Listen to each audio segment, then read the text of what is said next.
12ই রবিউল আউয়াল সোমবার সকাল বেলায় ফজরের নামাজের সময় নবীজি সাল্লাল্লাহু আলাইহি ওয়াসাল্লাম অসুস্থ, জামাতে যেতে পারেননি।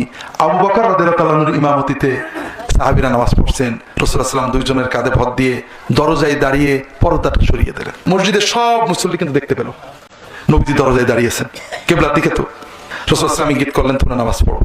ওসিয়ত করলেন, শেষ কথা, আমার রুকু ফাআযিমু ফীহি রব, রুকুতে যে তোমরা রবের তাজিম বলবে, সুবহান রাব্বিয়াল আযীম, সুবহান রাব্বিয়াল আযীম, সুবহান কুদ্দুসুন রব্বুল মালাইকাতির রূহ।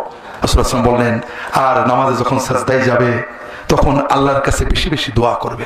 ফাইন্নাহু কামিনুন আইস্তাজাবা লাকুম, সাজদার ভিতরে যে দোয়া করা হয় ওই দোয়া কবুল হওয়ার সম্ভাবনা খুবই বেশি।